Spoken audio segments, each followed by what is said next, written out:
Assalamualaikum semuanya. Waalaikumsalam, Pak. Selamat pagi semuanya. Pagi, Pak. Apa kabarnya hari ini? Sehat, Pak. Alhamdulillah.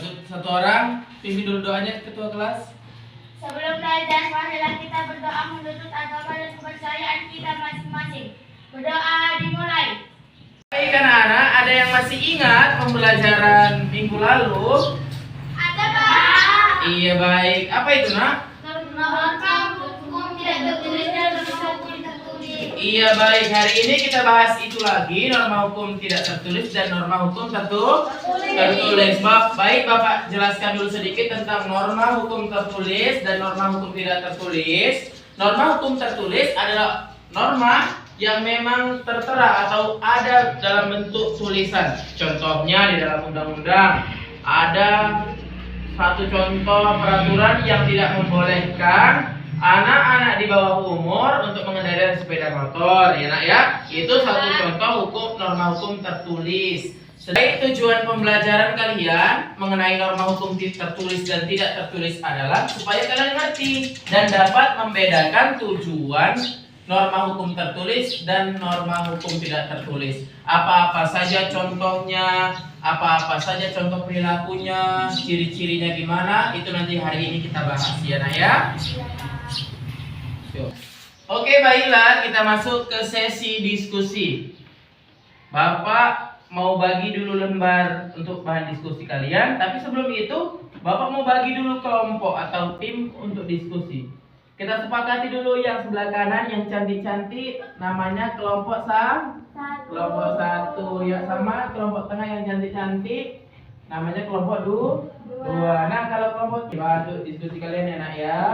Ini untuk kelompok 2 dan ini untuk kelompok 1. Silakan berdiskusi. Nah, setelah Bapak bagi nama-nama kelompoknya dan Bapak bagi lembar untuk bahan diskusi kalian, Bapak kasih dulu temanya. Temanya norma hukum tertulis dan norma hukum tidak tertulis. Boleh kalian cari penjabaran umumnya tentang contoh-contoh norma hukumnya, ciri-cirinya. Bebas ya nak ya, semua bebas berpendapat. Kasih masukan-masukan ke teman-temannya. Setelah selesai, satu orang presentasi ke depan dan tiap-tiap kelompok wajib memberikan pertanyaan ya. Bisa dipahami? Bisa. Ada yang susah atau ada yang mau ditanyakan? Nggak ada. Kelompok 2 ada yang mau ditanyakan? Cukup? Semua?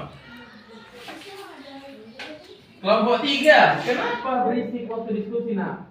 Ketawa-ketawa, Pak gurunya negur ketawa-ketawa. Kenapa itu? Hukuman kalian nyanyikan lagu Garuda Pancasila. Silakan. Garuda Pancasila. Oke, waktu diskusi sudah selesai. Bapak mau lihat presentasi dari kelompok 1 dulu sesuai dengan angka. Ayo silakan kelompok 1 perwakilannya untuk presentasi ke depan. Assalamualaikum warahmatullahi wabarakatuh. Waalaikumsalam warahmatullahi wabarakatuh. Saya dari kelompok 1 ingin mempresentasikan hasil diskusi kami.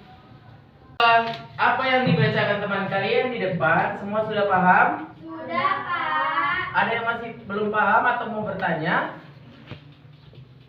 Silakan, Radar. Ada saya mau nanya, kalau saling mengejek itu termasuk pelanggaran norma hukum tertulis atau norma hukum tidak tertulis? Oke, Rada, aku akan jawab. Menurut saya itu termasuk hukum tertulis. Oke, baik sekali. Beri tepuk tangan semuanya untuk Adel. Jawabannya Adel benar. Oke, Adel silakan. Kenapa itu termasuk pelanggaran norma hukum tertulis? Karena saling mengejek itu sama dengan membuli. Sedangkan di sekolah ada peraturan yang mengatakan dilarang membuli sesama teman, sesama orang lain ya nak ya. Itu salah satu contoh pelanggaran norma hukum tertulis. Baik, kesimpulannya nak tentang norma hukum tertulis dan norma hukum tidak tertulis antara lain yang pertama, dia bersifat mengikat baik yang tertulis maupun yang tidak. Bedanya yang tertulis dia ada di peraturan, yang tidak tertulis tidak ada di peraturan tetapi tetap juga untuk ditaati ya nak ya. Mungkin sampai situ saja pembelajaran kita pada pagi hari ini. Sebelum Bapak tutup ada yang mau tanya? Tidak, Pak. Pas? Pak. Baik, terima kasih. Bapak tutup. Assalamualaikum warahmatullahi wabarakatuh.